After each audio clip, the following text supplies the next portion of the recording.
오늘의 주요 뉴스입니다. 코로나19 신규 환자가 143명으로 닷새째 세 자릿수가 이어지고 있습니다. 직장과 학교 등 일상 주변과 요양병원 등 취약시설 감염이 계속돼서 수도권에서도 거리두기 단계 상향 조정 가능성이 커지고 있습니다.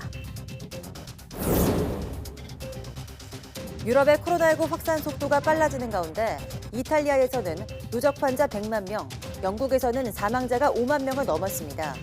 메르켈 독일 총리는 올겨울 코로나19 2차 파동이 더 심각해질 거라고 경고했습니다.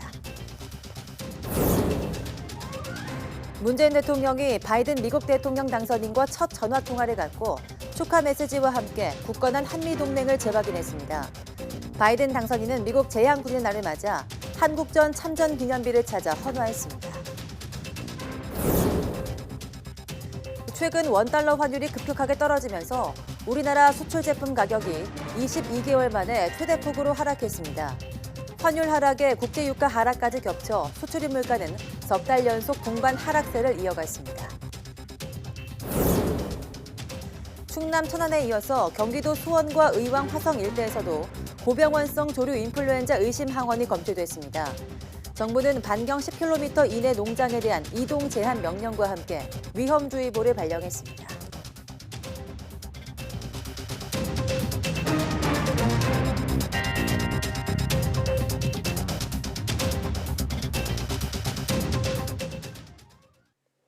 여러분 안녕하십니까? 11월 12일 사이언스 투데이입니다. 코로나19 신규 환자가 143명으로 닷새째 세 자릿수 증가세가 계속됐습니다. 중앙방역대책본부는 오늘 0시 기준 국내 확진자가 27,942명, 사망자는 추가 없이 487명이라고 밝혔습니다. 지역 발생은 128명으로 수도권을 중심으로 13개 시도에서 환자가 속출했습니다.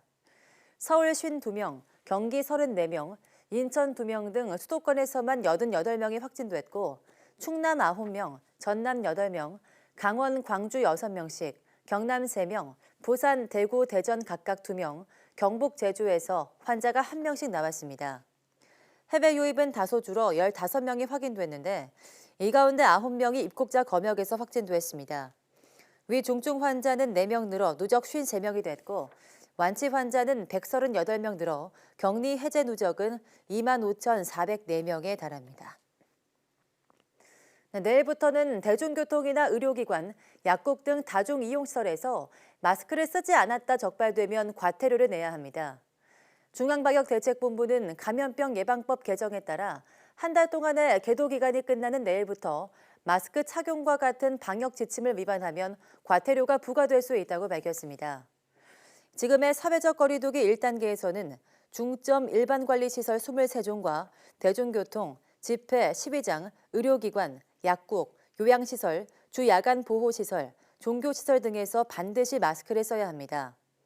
고위험 사업장인 콜센터, 유통물류센터, 실내 스포츠 경기장, 500인 이상이 참석하는 모임, 행사 등에서도 마스크 착용이 의무화됩니다. 마스크는 식품의약품안전처가 의약 매품으로 허가한 마스크와 천 또는 면 마스크, 일회용 마스크를 써도 되지만 망사형과 밸브형 마스크는 인정되지 않습니다. 입과 코를 완전히 가리지 않거나 마스크 대신 옷가지로 얼굴을 가리는 행위도 마스크를 쓰지 않은 것으로 보고 과태료를 물 수 있습니다. 문재인 대통령이 바이든 미국 대통령 당선인과 첫 전화 통화를 하고 굳건한 한미동맹과 평화와 번영의 한반도를 향한 당선인의 굳은 의지를 확인할 수 있다고 밝혔습니다. 문 대통령은 오늘 오전 9시쯤 바이든 당선인과 전화 통화를 한 뒤 자신의 SNS를 통해 이같이 밝혔습니다. 그러면서 앞으로 바이든 당선인과 코로나 및 기후변화 대응을 포함한 전 세계적 도전 과제에 대처하기 위해 적극적으로 협력할 거라고 덧붙였습니다. 미국 제향군인의 날을 맞아 조 바이든 대통령 당선인은 첫 외부 일정으로 한국전 참전 기념비를 찾아 헌화해 아시아 동맹 강화의 뜻을 내비쳤습니다. 도널드 트럼프 대통령도 대선 패배 불복 기자회견 이후 엿새 만에 공식 일정으로 알링턴 국립묘지를 찾아 참배했습니다. 워싱턴 강태욱 특파원이 보도합니다. 바이든 당선인이 승리 선언을 하는데 결정적 역할을 한 펜실베이니아주 필라델피아를 찾았습니다. 승리 선언 후 첫 외부 일정으로 한국전 참전 공원을 찾은 겁니다. 부인 질 바이든 여사와 손을 꼭 잡은 채 기념비 앞에 섰습니다. 헌화에 이어 묵념을 한 뒤 일부 인사와 기념 촬영도 했습니다. 메시지는 트윗을 통해 내놨습니다. 참전 용사들에게 희생을 존경하고 봉사를 이해하며 국방을 위해 용감하게 싸운 가치를 절대 배신하지 않는 최고 사령관이 될 것이라고 다짐했습니다. 한국전 참전공원을 찾아 유럽 핵심 동맹에 이어 아시아 동맹과의 협력을 강화하겠다는 뜻을 내비친 셈입니다. They're all looking forward to being able to, from Great Britain to France, to Germany, to Canada, etc., and Ireland. So I feel good about the ability to. 트럼프 대통령도 대선 패배 불복 선언 이후 첫 공식 일정으로 알링턴 국립묘지를 찾았습니다.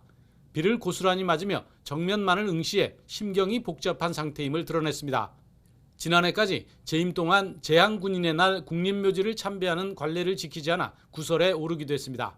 워싱턴에서 YTN 강태욱입니다. 식품의약품안전처는 코로나19 검사 결과를 30분 안에 확인할 수 있는 항원 항체 진단키트 2종을 정식 허가했다고 밝혔습니다. 코로나19 진단키트 가운데 항원 항체 진단 방식 제품이 국내에서 허가된 건 이번이 처음입니다. 이들 제품은 감염 여부를 30분 이내에 알 수 있다는 장점도 있지만 정확도가 다소 떨어지는 게 단점으로 꼽힙니다. 하지만 일상 감염이 계속되는 상황에서 바이러스 전파가 쉬워지는 겨울철이 다가오자 방역당국이 허가를 내준 것으로 보입니다. 큰 폭의 원달러 환율 하락 영향으로 지난달 한국 수출품 가격이 2% 넘게 하락했습니다. 한국은행에 따르면 10월 수출 물가지수는 한 달 전보다 2.6% 하락하며 석 달 연속 내림세를 기록했습니다. 이 같은 하락폭은 2018년 12월 2.8% 하락 이후 1년 10개월 만에 최대입니다. 한은 관계자는 큰 폭의 원달러 환율 하락이 10월 수출 물가 하락의 가장 큰 요인이라며 국제유가가 내리고 반도체 가격 하락폭이 커진 것도 한 요인이라고 설명했습니다. 원달러 평균 환율은 9월 달러당 1,178.8원에서 10월 1,144.68원으로 30원 넘게 떨어졌습니다.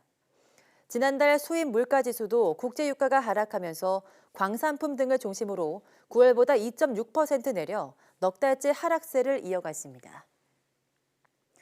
정부가 우리 경제 허리를 튼튼히 하기 위해서 강소 중견기업을 육성하기로 하고 오는 2024년까지 세계 인류 상품을 생산하는 기업 수를 1,000개로 늘리기로 했습니다. 이를 통해 이들 기업군의 경제 기여도를 현재 20%대에서 2030년까지 30%로 끌어올린다는 목표를 세웠습니다. 정부는 서울청사에서 국무총리 주재로 국정현안 점검 조정회의를 열고 이런 내용을 담은 혁신형 강소 중견기업 성장 전략을 발표했습니다. 이를 통해 정부는 중견기업이 전통사업과 내수 중심에서 글로벌 전문기업으로 도약할 수 있도록 혁신 제품 개발, 수출 판로 개척 등을 종합 지원할 계획입니다.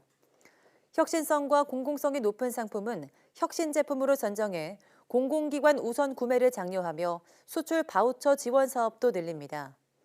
이를 통해 오는 2024년까지 세계 인류 상품 생산 중소중견기업을 현재 698개에서 1,000개까지로 늘릴 계획입니다. 다중이용시설 입구에서 많이 볼 수 있는 열화상 카메라 일부 제품이 얼굴 사진을 자동으로 저장하는 것으로 드러났습니다.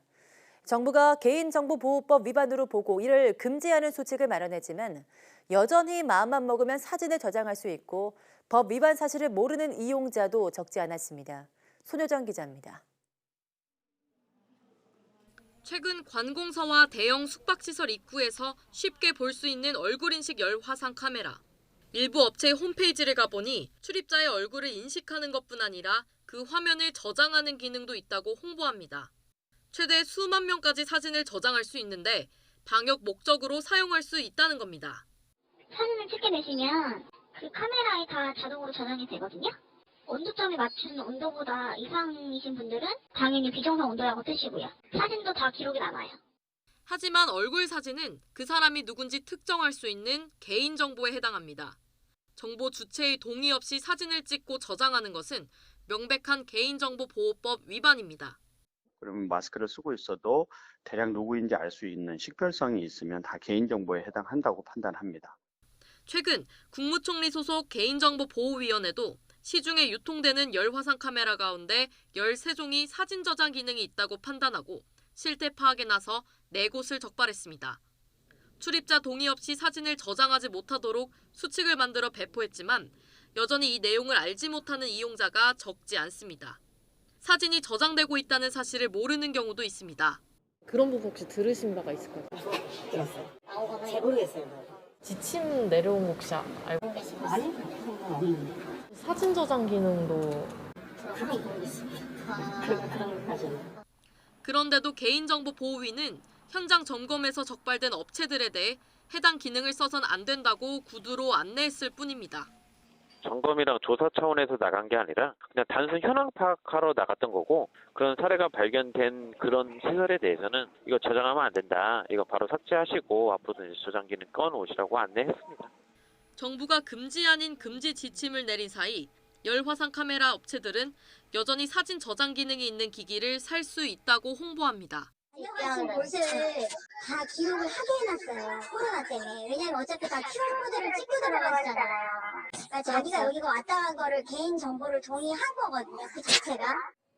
전문가들은 방역을 위해 출입자의 정보가 필요하더라도 수집은 최소한으로 이루어져야 하며 얼굴 사진은 불필요한 정보라고 지적합니다. 굳이 이 사람에 대한 얼굴 정보가 없이도 충분히 방역 체계가 잘 돌아가고 있는 와중에 단순히 체온만 체크했는데 사진이 어딘가에 저장돼서 법적인 보호 장치도 없이 계속 남아있는 겁니다. 열화상 카메라 사용자 대부분 사진 저장 기능이 위법하다는 걸 모르는 상황에서 이 기능 사용 여부를 자율적으로 판단에 맡기는 것에 대한 우려가 커지고 있습니다. 범죄에 악용될 수 있는 만큼 단순한 지침 마련을 넘어서 정부의 강력한 감시와 감독이 필요하다는 목소리가 나옵니다. YTN 손유정입니다. 야생조류의 분변에서 고병원성 조류 인플루엔자가 확진된 데 이어서 의심 증상이 잇따르고 있습니다. 이번엔 경기도 수원과 의왕 화성 일대에서도 의심 항원이 검출됐는데 정부가 위험주의보를 발령하고 철저한 차단을 당부하고 나섰습니다. 김문경 기자입니다. H5형 조류 인플루엔자 항원이 검출된 곳은 경기도 수원 서호와 의왕 왕송호수, 화성 황구지천입니다. 농식품부가 이 세 곳의 야생조류 분변을 조사한 결과입니다. 충남 천안 병천천에서 채취한 야생조류 시루에서 고병원성 AI가 확진된 지 하루 만입니다. 농식품부는 경기도 세 곳의 경우 고병원성 여부가 판정나기까지 5일 정도 소요될 것으로 예상했습니다.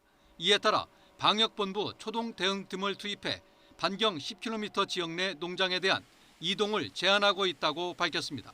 이미 위험주의보를 발령한 농식품부는 농가를 상대로 생석회 벨트를 구축하고 농장 마당이나 축사를 매일 청소하거나 소독하는 등의 사중 차단을 당부했습니다. 국내 농장에서는 지난 2018년 3월 이후 고병원성 AI가 발생하지 않았지만 지난주 일본 농장에서 확진 판정을 받은 것으로 전해졌습니다. 정부는 주변국 농장에서도 고병원성 AI가 다수 발생했다며 올해 우리나라도 감염 위험이 높은 것으로 판단하고 차단 방역을 강화하고 있습니다. YTN 김문경입니다. 10월부터 11월 첫째 주까지 발생한 가을 산불이 예년보다 3배 이상 많은 것으로 조사됐습니다. 건조한 날씨에 바람도 강하게 불기 때문인데요. 막바지 단풍철이 겹치는 이번 주말이 최대 고비가 될 것으로 보입니다. 김진도 기자가 보도합니다. 경기도 가평 지역에서 발생한 산불입니다. 주택 화재가 산불로 옮겨 붙은 것입니다. 영동과 남부에 이어 수도권에도 산불이 잇따르는 등 올가을 산불이 심상치 않습니다. 지난 10월부터 11월 첫 주까지 발생한 산불은 모두 51건. 10년 평균이 16건인데 무려 3.2배나 많아진 것입니다. 10월부터 맑은 날씨가 이어지며 공기와 토양이 바짝 메마른 것이 원인입니다. 건조경보가 내려진 강원 영동 지역은 시료 습도가 25%에 머물고 있을 정도로 무척 메말라 있습니다. 앞으로 건조특보는 더 확대되고 강화될 것으로 보입니다. 산불 피해 면적도 평소 가을 산불보다 넓습니다. 가을 산불 피해 면적 중 1헥타르 미만이 96%에 달하는데 11월 들어 1헥타르를 넘는 산불이 벌써 4건이나 발생했습니다. 건조한 날씨가 지속됨에 따라 예년에 비해 산불 발생 건수도 많고 강한 바람이 불어 피해 면적도 큰 특성을 보입니다. 특히 주말에는 막바지 단풍객이 몰릴 것으로 보여 산불 당국이 바짝 긴장하고 있습니다. 건조함을 해소해줄 단비는 다음 주 중반쯤 내릴 것으로 보여 그 전까지 산불뿐 아니라 대형 화재에 대한 철저한 경계가 필요합니다. YTN 김윤우입니다.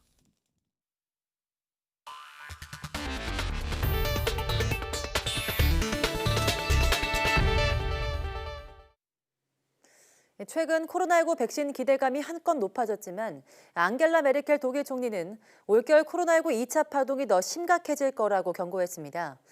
영국에선 누적 사망자가 유럽 내 처음으로 5만 명을 넘어섰습니다. 박상남 기자입니다. 현지 시간 11일 경제자문위원회 화상 컨퍼런스에 참석한 앙겔라 메르켈 독일 총리. 올겨울 코로나19가 더욱 맹위를 떨칠 것임을 경고했습니다. Wie das auch bei der spanischen Grippe der Fall war, muss man jetzt davon ausgehen, dass die zweite Welle härter ist. Und sie fällt vor allen Dingen in eine schlechtere Jahreszeit, nämlich in die Wintermonate. Das heißt, sie wird uns noch den ganzen Winter beschäftigen, auch wenn wir jetzt positive Botschaften. 최근 미국과 독일 기업이 공동 개발 중인 백신에 대한 기대감이 한껏 높아졌지만 올 겨울까지는 백신의 도움을 받기 어려운 상황이기 때문입니다. 영국에선 코로나19 사망자 증가 속도가 빨라지면서 유럽에서 가장 먼저 누적 사망자 규모가 5만 명을 넘어섰습니다.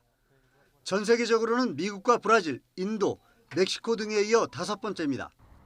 보리스 존슨 영국 총리도 백신이 실제로 보급되기 전까지는 기존의 엄격한 방역 지침이 그대로 유지돼야 한다는 점을 강조했습니다. But I've got to stress that we're not out of the woods yet. It does still require everybody to follow the guidance, do the right thing to suppress the disease in the way that we all understand. 이탈리아의 코로나19 누적 확진자 수는 현지 시간 11일 100만 명을 넘어섰습니다. 지난 2월 첫 국내 확진자가 발생한 이래 약 9개월 만입니다. 전 세계적으로는 미국과 인도, 브라질, 러시아, 프랑스, 스페인, 영국 등에 이어 10번째입니다. YTN 박상남입니다. 러시아의 코로나19 하루 사망자 수가 현지 시간 11일 430명을 넘어 역대 최대치를 기록했습니다. 이날 러시아 정부의 코로나19 유입 확산 방지 대책본부 발표에 따르면 하루 동안 코로나19로 인한 러시아 내 사망자는 모두 432명이었습니다. 코로나19 전파 이후 가장 많은 하루 사망자 수로 기존 하루 최대 사망자 370명보다 크게 늘어난 수치입니다. 사망자 급증은 러시아의 코로나19 신규 확진자가 빠른 속도로 증가하고 있는 것과 맞물려 나타났습니다. 이날 러시아에선 19,851명의 신규 확진자가 나와 누적 확진자가 183만 6,960명으로 늘었습니다. 스웨덴이 코로나19 발생 이후 처음으로 술집과 식당에 대한 부분 봉쇄를 도입할 거라고 블룸버그 통신 등이 현지 시간 11일 전했습니다. 스웨덴 정부는 오는 20일부터 내년 2월 말까지 전국에서 오후 10시 이후 주류 판매를 금지할 것이라고 밝혔습니다.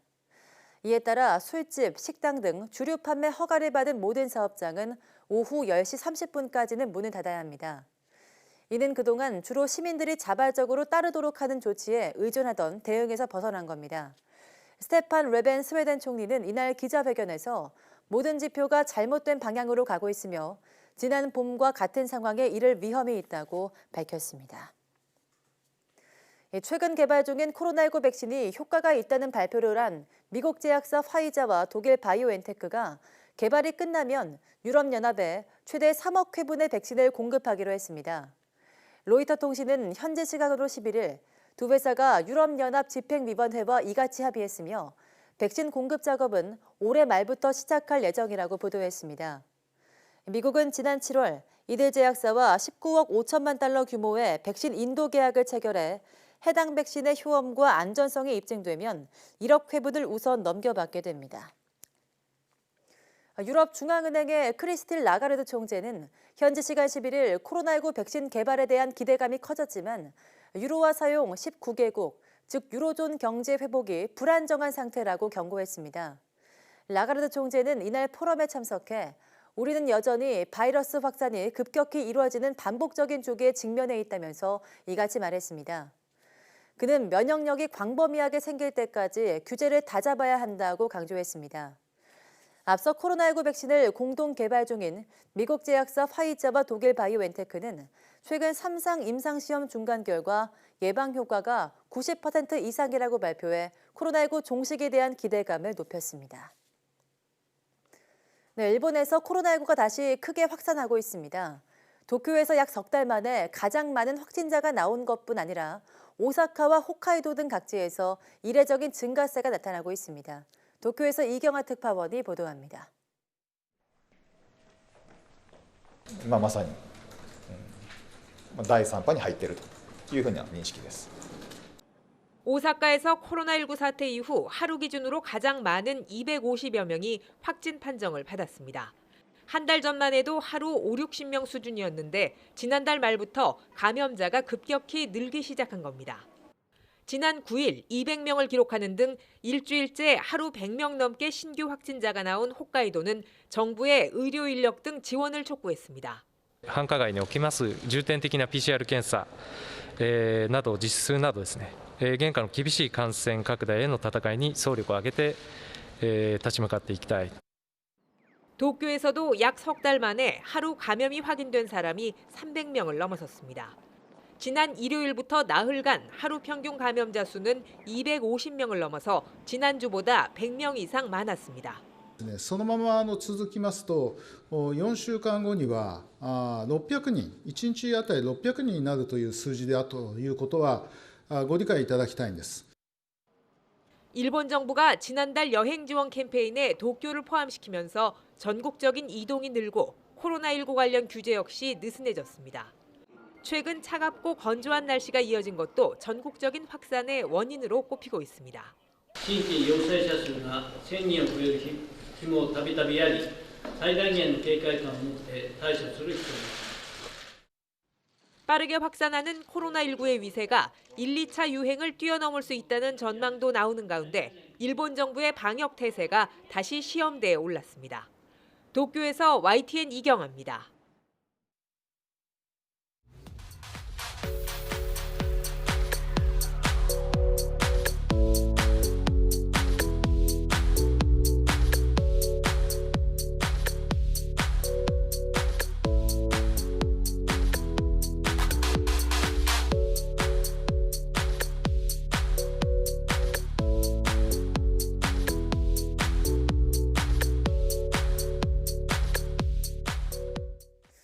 네, 화이자의 코로나19 백신 효과가 90% 이상이라는 중간 결과가 발표되자 기대감이 커지고 있습니다.